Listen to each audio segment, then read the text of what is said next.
The night of January 7th, 1944. The air above northern France vibrated with the distant drone of engines.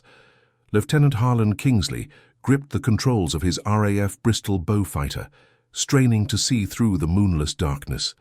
His breathing echoed inside his oxygen mask as sweat trickled down his temple despite the frigid air. The compass on his instrument panel flickered erratically, jumping between headings as if possessed. Any other pilot would have aborted the mission or called for emergency guidance. Instead, Kingsley did something that violated every protocol in the Royal Air Force handbook. He deliberately recalibrated his navigation equipment to match the erratic pattern of the malfunctioning compass. "This isn't right," murmured his radar operator, Flight Sergeant Percy Wells, watching Kingsley's unusual adjustments. "We'll end up in the bloody Channel." But Kingsley didn't respond. His fingers continued making precise adjustments as he banked the aircraft slightly to port, following what appeared to be completely incorrect headings. Below them, the blackness of Nazi-occupied France stretched endlessly, punctuated only by occasional pinpricks of light from German installations. The thunderous roar of distant anti-aircraft fire erupted on the horizon, illuminating clouds from beneath like silent lightning. Yet Kingsley's aircraft remained on its bizarre, seemingly random course. "Sir, with respect, that heading will take us straight into the Luftwaffe patrol zone," Wells protested, his voice tight with tension. "Trust me," was all Kingsley said, continuing to follow the erratic compass readings that should have meant certain disaster. No one in the 515th Night Fighter Squadron knew that one man's deliberate exploitation of a broken instrument that evening would rewrite the rules of night navigation over occupied territory, creating a pathway through German radar detection that would save 19 bomber crews and change the nature of Allied night operations over France. Harlan Edwin Kingsley was born on March 3, 1919, in the small farming community of Millfield, Nebraska. The second son of a wheat farmer and a schoolteacher, young Harlan spent his childhood under vast Midwestern skies, developing an intuitive understanding of weather patterns and navigation from working the family's 600-acre farm. Unlike his older brother, who embraced the family business, Harlan's eyes were perpetually drawn upward. By age 12, he had built 17 different model aircraft and could identify virtually any plane by its silhouette alone. His bedroom walls were plastered with pictures of early aviation pioneers, Lindbergh, Earhart, Doolittle.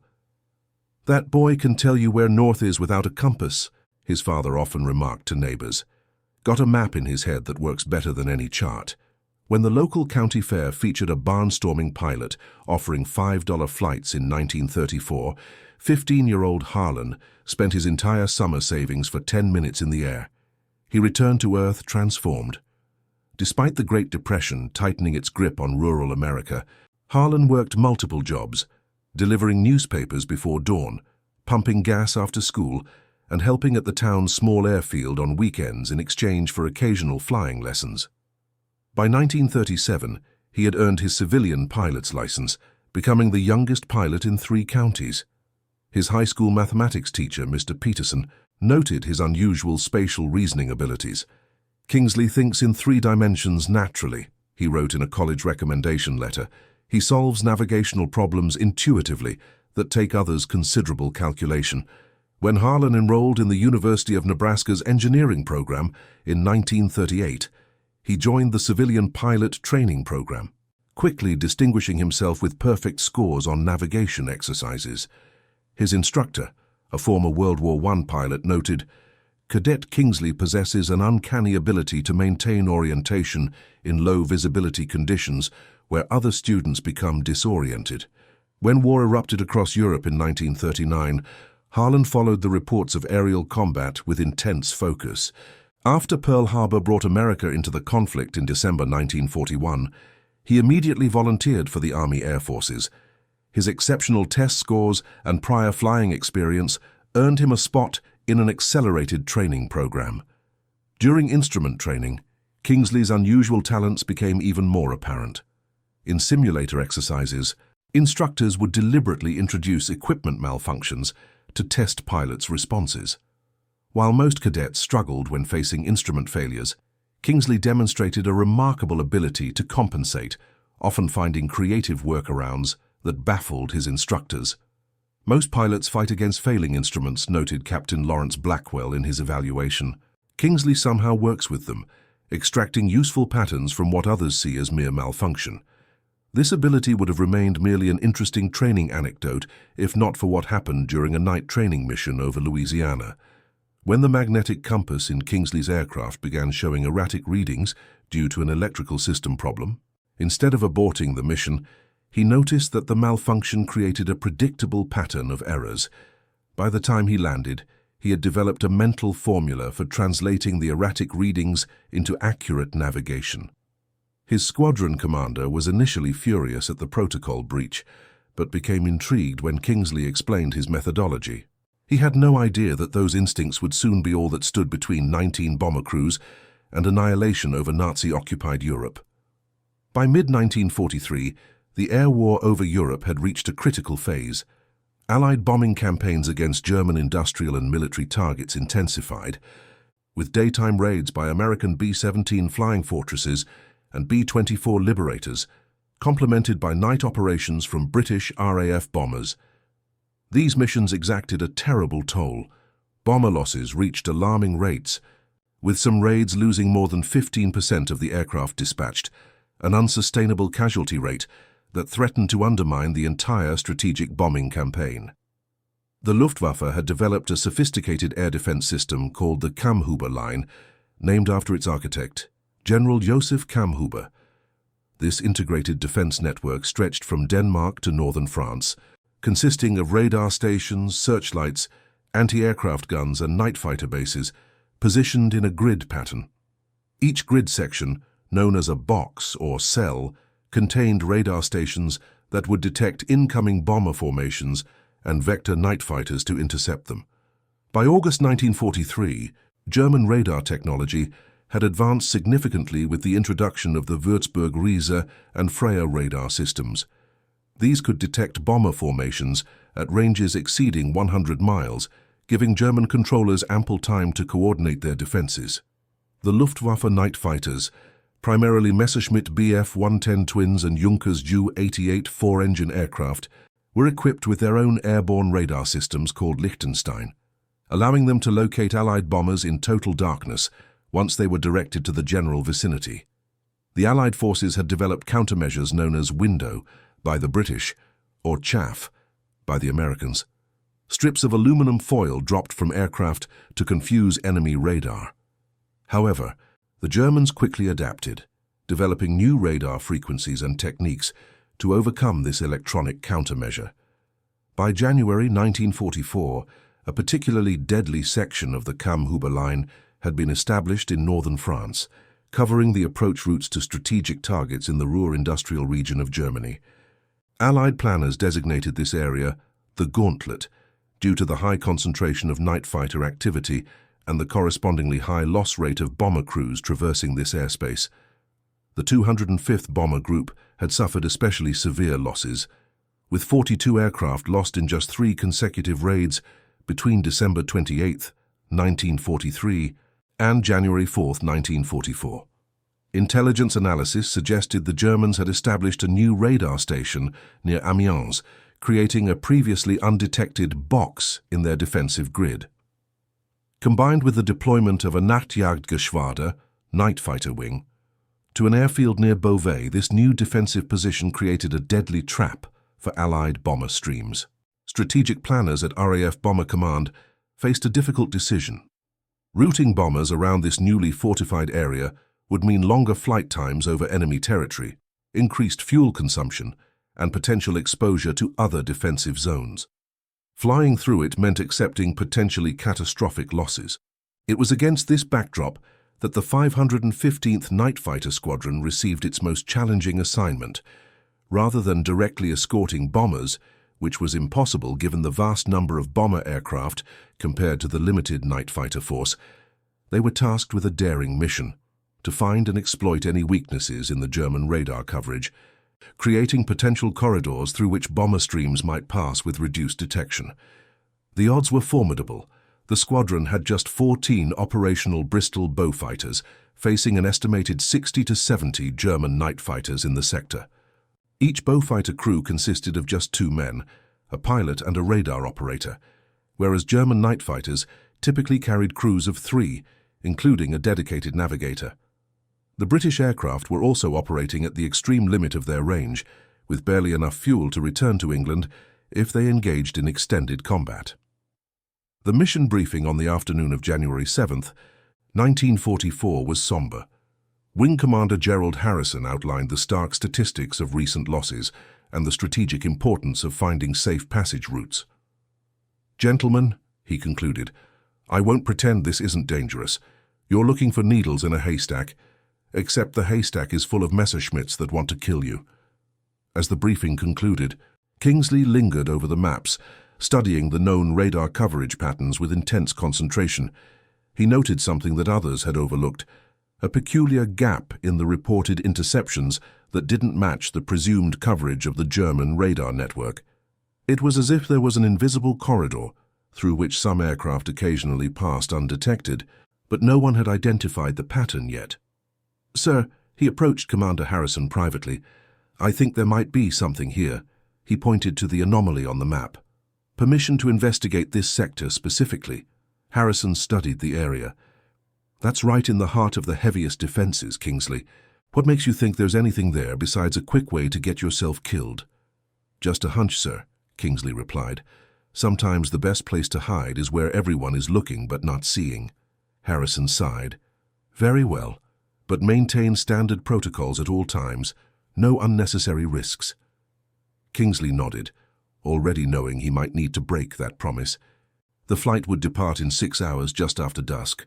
What no one in the briefing room knew was that the Germans had already anticipated this probing mission and had reinforced the sector with additional night fighters.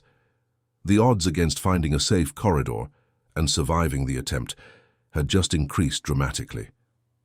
As darkness descended across the English Channel on January 7th, 1944, the Bristol Beaufighters of the 515th Squadron took off from RAF Bradwell Bay in Essex. The aircraft engines thundered through the cold night air as they climbed to 15,000 feet. Lieutenant Kingsley's aircraft, designated K for King, was third in the formation as they headed southeast toward the French coast. The flight was initially uneventful. Radio silence was maintained as they crossed the channel, each aircraft keeping station with only their navigation lights visible to one another. As they approached the French coastline, these lights were extinguished, plunging the aircraft into complete darkness. The pilots now relied solely on their instruments and the occasional glimpse of moonlight reflecting off the cloud tops below. At exactly 21:17 hours, Squadron Leader Morris's voice crackled over the radio. "Scatter pattern Alpha. Good hunting, gentlemen." With this brief command, the formation broke apart, each aircraft heading to its assigned sector to begin the search for gaps in the German radar coverage. Kingsley banked his Beaufighter to port, descending to 12,000 feet as he entered his designated search area northwest of Amiens. It was at this moment that the first signs of trouble appeared. The compass began to fluctuate erratically, jumping between headings without apparent cause. "Sir, we've got a compass malfunction," reported Wells, concern evident in his voice. "Backup magnetic is showing the same. Possible electrical interference." Standard procedure in such situations was clear. Abort the mission and return to base using dead reckoning and celestial navigation if possible. Flying into hostile territory with unreliable navigation instruments was considered suicidal. Kingsley, however, felt a sudden spark of recognition. The pattern of fluctuations seemed familiar, reminiscent of the training incident over Louisiana, but there was something else, something that didn't match simple equipment failure. The compass would hold steady on certain headings, then jump wildly when they turned to specific directions. "Wells, start monitoring radar signals. Not just our returns, but ambient electronic activity. Full spectrum." The radar operator complied, though clearly confused by the request. "Sir, I'm picking up strong emissions at 10 o'clock, about 40 miles, consistent with Würzburg-Riese characteristics, and another at 2 o'clock, similar signature." Kingsley's mind raced, connecting disparate pieces of information. The Germans typically positioned their radar stations to create overlapping coverage. Yet the erratic compass behavior suggested something unexpected. The powerful radar emissions were creating localized electromagnetic disturbances that affected navigation instruments. Not enough to make them completely useless, but enough to create misleading readings. "What if?" Kingsley murmured, an idea forming. What if every Allied pilot encountering these anomalies has done the same thing, corrected course away from what they perceived as equipment malfunction? If his hunch was correct, there might be a narrow corridor where the electromagnetic interference from opposing radar stations created a specific pattern of compass errors. Allied pilots, interpreting these as equipment malfunctions, would instinctively avoid the area or turn back. But what if one deliberately followed the pattern of interference? "Wells, I need a continuous reading of signal strength from both those radar stations. Tell me if they increase or decrease as we change course." For the next 17 minutes, Kingsley executed a series of careful course adjustments, noting how the compass errors corresponded to the strength of radar emissions. Gradually, a pattern emerged. When they flew along a very specific track, the compass errors became most pronounced, yet the radar emissions from both German stations seemed to reach a curious minimum. "I think they've created a blind spot," Kingsley said quietly. "Their own radar signals are interfering with each other along this narrow corridor, creating a detection shadow." "Even if that's true, sir, we can't navigate accurately with the compass acting like this," Wells pointed out. "Yes, we can," Kingsley replied. "We don't fight the interference, we use it." In a move that contradicted every principle of instrument flying, Kingsley began to deliberately follow the pattern of compass errors, using them as a guide rather than trying to compensate for them. When the compass swung wildly in a specific direction, he turned toward that heading rather than away from it. "Sir, with all due respect, this is madness," Wells protested as they flew deeper into heavily defended airspace. "Trust the pattern, not the instrument," Kingsley responded, his voice calm as he maintained the seemingly erratic course. 23 minutes into this unconventional navigation, they should have encountered German night fighters or anti-aircraft fire. Yet the sky around them remained eerily quiet. The only sounds were the steady drone of their own engines and the occasional crackle of static over the radio. Then suddenly, Wells's voice cut through the cockpit. "Aircraft ahead, multiple contacts." Kingsley tensed, hands tightening on the controls, expecting to see the silhouettes of Messerschmitt night fighters. Instead, what emerged from the darkness ahead were the unmistakable outlines of Allied bombers. A stream of RAF Lancaster bombers returning from a raid on targets in eastern France. They had stumbled upon a bomber formation that had become separated from their main group and were now desperately trying to find a safe route home. The lead Lancaster was flying erratically, clearly struggling with navigation issues. Through brief radio communication, maintaining strict protocol, Kingsley learned they were part of the 205th Bomber Group, 16 aircraft low on fuel, with 3 suffering damage from flak. They had become disoriented after encountering heavy interference with their navigation equipment. In that moment, Kingsley understood they had to act beyond orders. His mission to find a potential safe corridor had unexpectedly transformed into a rescue operation. Using emergency recognition signals to establish trust, he contacted the lead bomber. "Lancaster lead, this is Beaufighter King. Your compass readings are being affected by German radar interference. Do not attempt to correct. Follow me and maintain exact course and speed. I repeat, do not attempt to correct your compass errors." The bomber commander's response was understandably skeptical.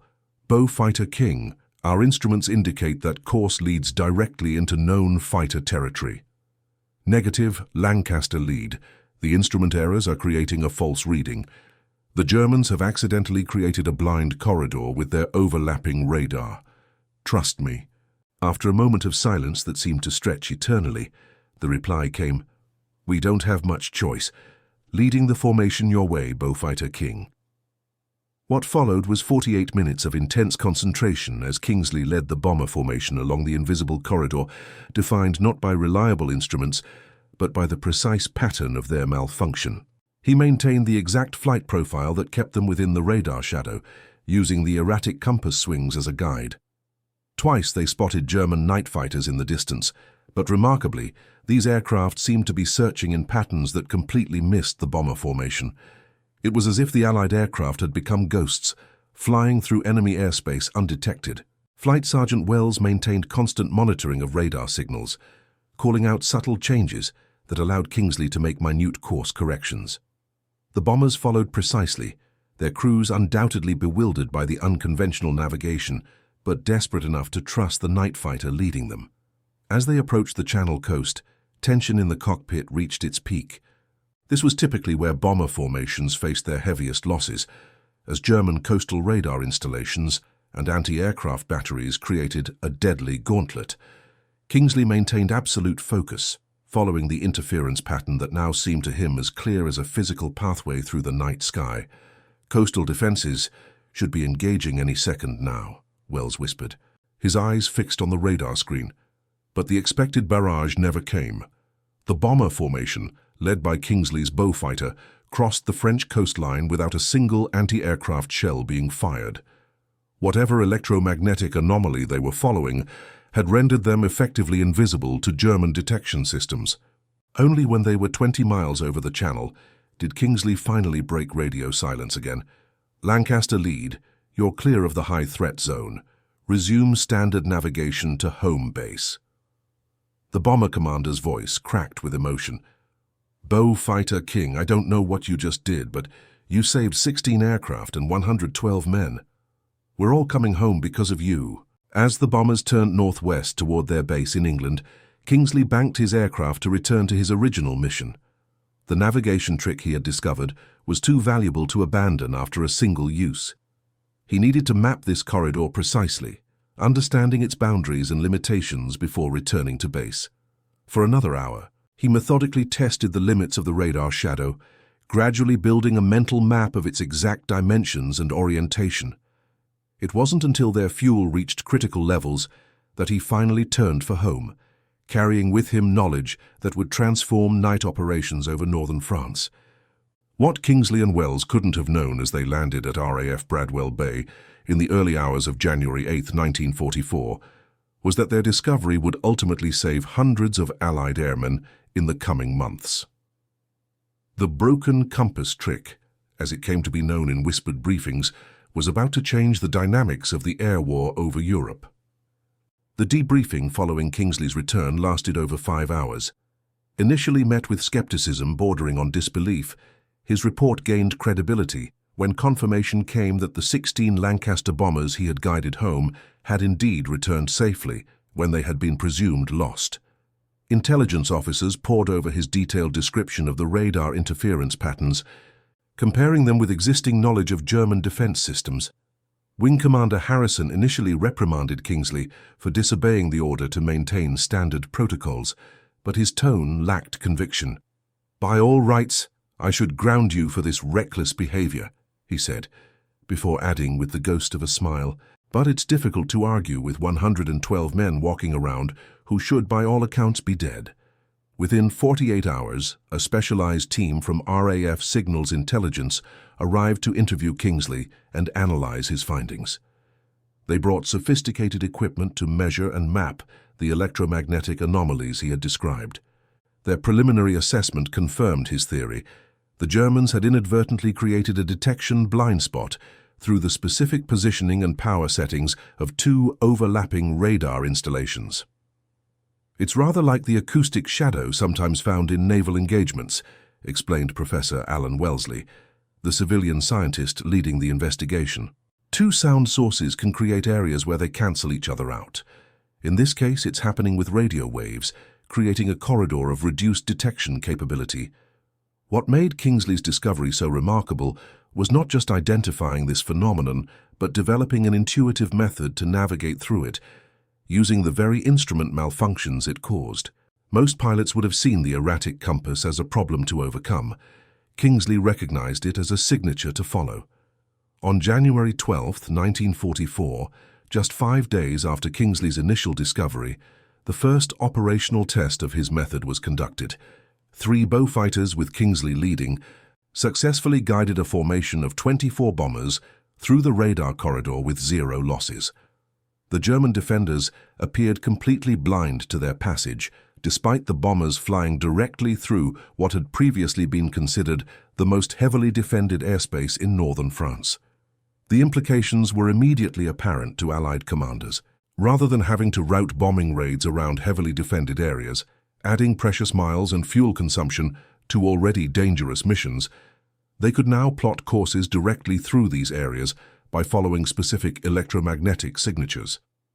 However, security concerns were paramount. If the Germans realized their radar installations were creating this vulnerability, they could easily reposition them to eliminate the blind spot. The technique became one of the most closely guarded secrets of the air campaign, shared only with selected night fighter crews and Pathfinder bomber pilots who would guide larger formations. Kingsley spent the next 3 weeks training other pilots in his squadron to recognize and follow the electromagnetic interference patterns. It was not an easy skill to teach, requiring a combination of technical understanding and almost intuitive feel for the subtle variations in instrument behavior. "Don't think of it as a malfunction," he repeatedly told his students. "Think of it as the enemy's radar system communicating with you, telling you exactly where not to look." By early February 1944, 3 additional radar blind spots had been identified along the Kammhuber line, each with its own distinctive interference signature. Allied mission planners began incorporating these corridors into bombing routes, significantly reducing losses during night operations. The Germans, meanwhile, were baffled by the sudden change in their interception success rates. Luftwaffe records from this period show increasing frustration among night fighter commanders, who reported bomber formations seeming to disappear from radar coverage only to reappear miles away, beyond the reach of interceptors. Several investigations were launched to identify suspected radar sabotage or equipment failures, but none uncovered the true cause. On the night of February 23, 1944, Kingsley led perhaps his most daring mission. Intelligence had identified a force of 36 Lancaster bombers from the 205th and 370th Bomber Groups that had been diverted from their primary target due to weather and were now attempting to return through heavily defended airspace. Low on fuel and disoriented, they were at extreme risk of annihilation. With just 3 Beaufighters, Kingsley set out to locate and guide the endangered bombers. For over 90 minutes, they searched along the likely route, eventually locating the bomber stream as it inadvertently headed toward one of the most concentrated areas of German night fighters near Beauvais. Flying ahead of the formation, Kingsley's small team located the now familiar electromagnetic corridor and established contact with the bomber leader. Using minimal radio communication to avoid detection, they began the delicate process of guiding 36 4-engine bombers through the invisible pathway. The scale of the crisis became clear when German searchlights suddenly illuminated portions of the sky just 2 miles south of their position. Night fighters could be seen circling in the light beams, hunting for targets that were passing unseen just minutes away. One bomber, flying slightly off course, was quickly spotted and attacked by 3 Messerschmitts, exploding in a fireball that momentarily illuminated the entire formation. Kingsley made a split-second decision, breaking away from the main group to draw attention away from the momentarily exposed bombers. His Beaufighter raced toward the searchlight positions, firing directly at the ground installations, while his radar operator, Wells, kept track of their exact position relative to the safe corridor. This diversion gave the bomber formation time to regain the protection of the radar shadow. When Kingsley attempted to rejoin them, however, he found himself cut off by 2 German night fighters that had spotted his aircraft during the attack run. What followed was 15 minutes of desperate maneuvering at low altitude, using clouds and terrain masking to evade his pursuers. By the time Kingsley managed to shake the German fighters and return to the bomber formation, they were approaching the French coast. 34 of the original 36 bombers successfully crossed into Allied airspace, saving 238 airmen who would otherwise almost certainly have been lost. Upon returning to base, Kingsley's Beaufighter showed evidence of the close encounter: 19 bullet holes along the fuselage and a damaged port engine that had been running on reduced power for the final hour of the flight. When asked about the damage during debriefing, he simply remarked, "Better my aircraft than 34 bombers." By March 1944, the Kingsley corridors, as they had been informally designated in planning rooms across RAF bases, had become an integral part of night operations over occupied Europe. Bomber losses along these routes dropped by 72% compared to similar missions in the previous 3 months. German night fighter effectiveness, measured by interceptions per sortie, fell by over 60% in the same sectors. The mathematics of victory were written in hundreds of bombers, returning safely that would otherwise have been lost. Each aircraft saved meant not just the lives of its crew, but the preservation of irreplaceable skilled airmen and the continuation of the strategic bombing campaign that was gradually crippling German industrial capacity. On March 31, 1944, Lieutenant Harlan Kingsley was quietly awarded the Distinguished Flying Cross in a ceremony attended only by senior officers and intelligence personnel. The citation deliberately omitted specific details of his achievement, stating only that he had demonstrated exceptional navigational skill and courage in the face of enemy action, resulting in the preservation of Allied aircraft and crews. What they witnessed next would inspire them for decades to come. As winter gave way to spring in 1944, the air war over Europe intensified. The Allied bombing campaign expanded both in frequency and scale, with 1,000-bomber raids becoming increasingly common. The German air defense system, despite its sophistication, began to show signs of strain under this relentless pressure. Kingsley continued flying missions along the electromagnetic corridors he had discovered, refining the techniques and training other pilots. By April 1944, a total of 8 distinct radar blind spots had been mapped along the Kammhuber line, creating a network of relatively safer passage routes for Allied bombers. The cumulative effect was dramatic. Overall bomber losses from the RAF's Bomber Command decreased from 7.2% per mission in December 1943 to 3.8% by April 1944. While multiple factors contributed to this improvement, including increased fighter escorts and advances in electronic countermeasures, intelligence assessments attributed approximately 30% of this reduction directly to the exploitation of radar blind spots. On the night of April 17, 1944, Kingsley led what would become his final operational mission. Intelligence had detected changes in the pattern of German radar emissions, suggesting they might be reconfiguring their network. His squadron was tasked with verifying whether the established corridors were still viable. Flying with Sergeant Wells, his trusted radar operator, Kingsley methodically checked each known blind spot. The first 6 remained effective, showing the same characteristic interference patterns. The 7th, however, had changed. The electromagnetic signature was different, suggesting the Germans had either relocated one of their radar stations or modified its power output. Kingsley spent 40 minutes carefully mapping the new pattern, flying dangerously close to known flak positions to chart the exact boundaries of the altered corridor. They had almost completed this survey when disaster struck. A lone German night fighter, apparently on a random patrol rather than a directed interception, spotted their aircraft silhouetted against moonlit clouds.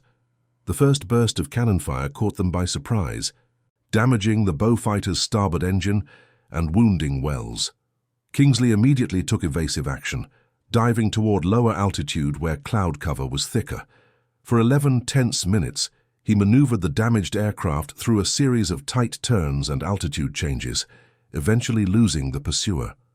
With one engine failing and his radar operator injured, Kingsley faced a difficult decision. The prudent choice was to abort the remainder of the mission and return to base immediately. Yet the information they had gathered about the changed radar corridor was incomplete, missing data that could cost dozens of bomber crews their lives in upcoming raids. "Wells, how bad is it?" he asked his radar operator. "I'll live, sir," came the strained reply. "Right arm's hit, but the bleeding's not too bad. I can still operate the equipment with my left." Kingsley made his decision. "We'll make one more pass to confirm the northern boundary, then head home." That final mapping run provided crucial data that would later allow mission planners to reroute bomber streams through the modified corridor. It also placed their already damaged aircraft in the path of concentrated anti-aircraft fire from a previously unidentified German battery. The Beaufighter took multiple hits, losing hydraulic pressure and suffering significant control surface damage. With remarkable skill, Kingsley managed to maintain level flight long enough to clear enemy territory, but crossing the channel with a severely damaged aircraft proved impossible. He was forced to ditch in the icy waters just 4 miles from the English coast. A patrolling Royal Navy motor torpedo boat spotted the flare they fired upon, hitting the water, and rescued both airmen after they had spent 27 minutes in the near-freezing sea. Wells recovered from his wounds and returned to active duty within 2 months. Kingsley, however, had suffered more severe injuries during the violent water landing, a broken vertebra and internal bleeding that would end his flying career. During his convalescence in an RAF hospital near Dover, Kingsley received an unexpected visitor, Air Vice Marshal Richard Sandby, Deputy Air Officer Commanding-in-Chief of Bomber Command. This senior officer had come personally to inform Kingsley that the information gathered on his final mission had directly contributed to the success of 3 major bombing operations, with a total of 576 aircraft safely navigating the modified corridor. The intelligence boys have calculated that your discovery has saved approximately 1,700 Allied airmen to date, Sandby told him. That's 1,700 men who went home to their families instead of being shot down over enemy territory. By June 1944, as Allied forces prepared for the Normandy invasion, the value of Kingsley's discovery had only increased. The intensive bombing campaign targeting German defenses along the French coast was crucial to the success of Operation Overlord, and every bomber that returned safely meant more targets destroyed and more air crews available for subsequent missions. Recovered sufficiently to walk, but no longer medically fit for flight duties, Kingsley was transferred to an intelligence unit specializing in German radar systems. There he worked alongside scientists and engineers to develop more sophisticated methods of detecting and exploiting weaknesses in enemy air defenses. His practical experience provided invaluable insights that complemented the theoretical work of academic experts. In this role, he helped develop the Mandrel jamming system that further disrupted German radar operations during the critical phases of the D-Day landings. Though he never flew another combat mission, his contributions to electronic warfare tactics influenced operations throughout the remainder of the war. When victory in Europe finally came in May 1945, Lieutenant Harlan Kingsley, by then promoted to squadron leader, was among the few who fully understood how the manipulation of electronic signals had helped shape the outcome of the air war. Yet due to the classified nature of his work, his achievements remained largely unknown outside a small circle of specialists. After the war, Kingsley returned to Nebraska, declining offers to continue in military research. He used his GI Bill benefits to complete his engineering degree, eventually establishing a small electronics firm that specialized in navigation equipment for civilian aircraft. His company, Kingsley Aviation Systems, became known for particularly reliable compass and radio direction systems that performed exceptionally well in areas of high electromagnetic interference. Few of his employees or business associates ever knew the origin of his expertise in this specialized field. He never sought recognition for his wartime innovations, maintaining the secrecy that had been impressed upon him during the conflict. When occasionally asked about his military service, he would typically deflect with modest references to just doing navigation work.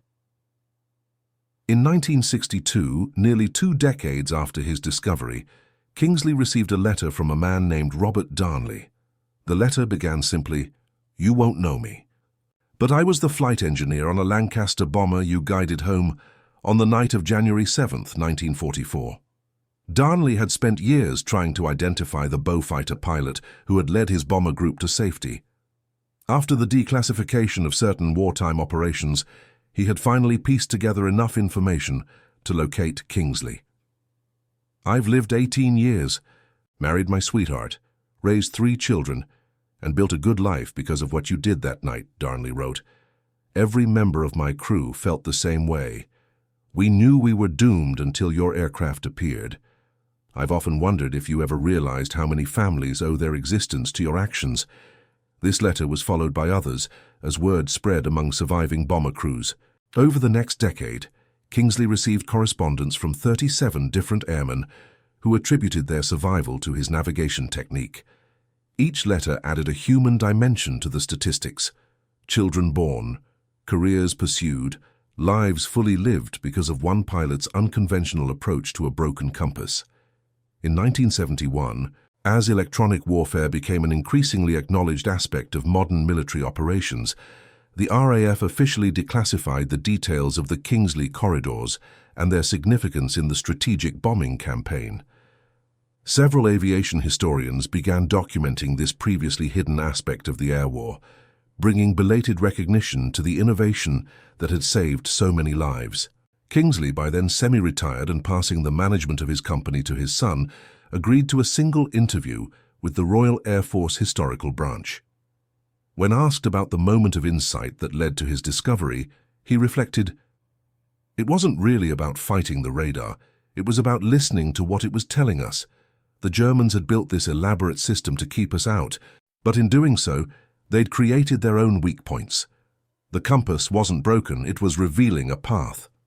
The technique Kingsley pioneered eventually found its way into military textbooks, taught to later generations of electronic warfare specialists as an early example of exploiting electromagnetic interference for tactical advantage.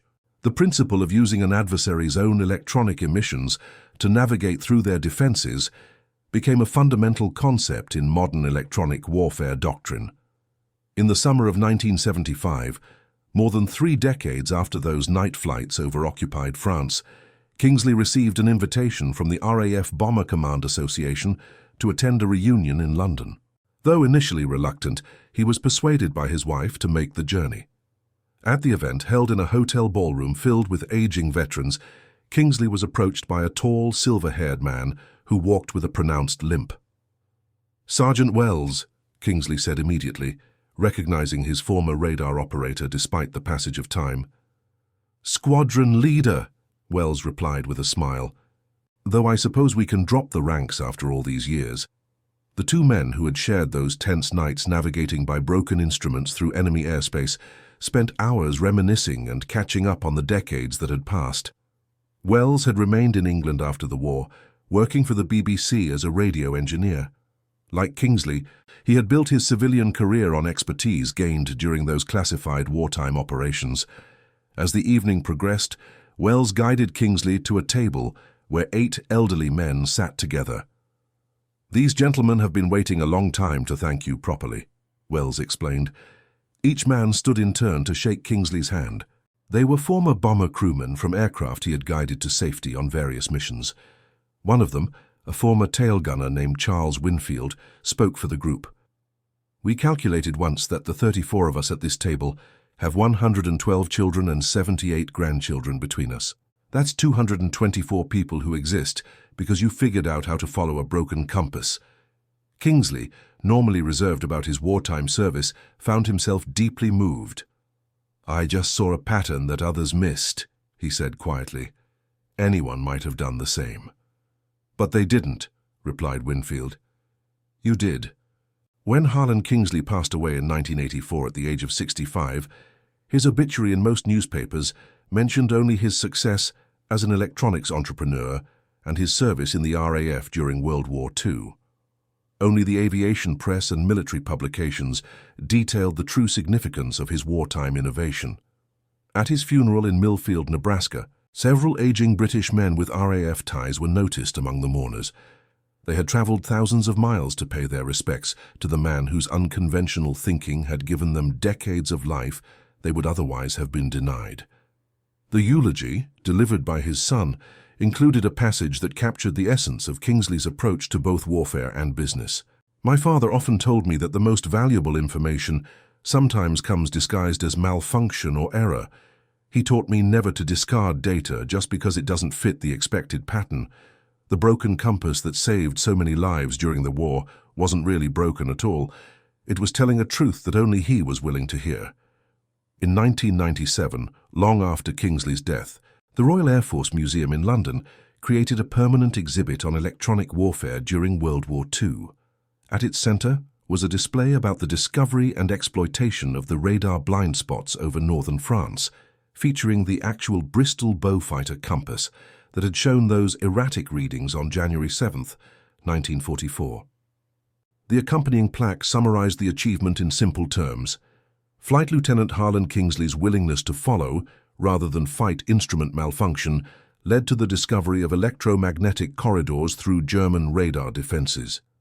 This innovation saved an estimated 300 Allied aircraft and over 2,000 airmen between January and June 1944.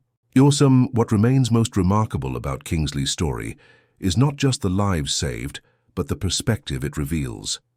In the midst of the most technologically advanced conflict the world had yet seen, victory sometimes came not from more sophisticated weapons or brute force, but from a willingness to see patterns where others saw only chaos.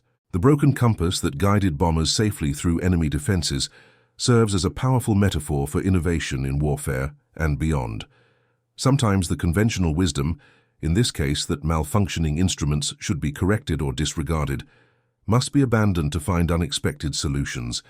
The Germans had been fighting with rules that an enemy could afford to break, while Kingsley recognized that seeming disadvantages could be transformed into tactical advantages. In today's world of electronic warfare and cyber conflict, Kingsley's approach remains surprisingly relevant. Military strategists still seek to identify and exploit the unintended weaknesses created by complex electronic systems. The principle of using an adversary's own emissions against them has evolved from those crude compass deflections to sophisticated electronic countermeasures, but the fundamental insight remains the same.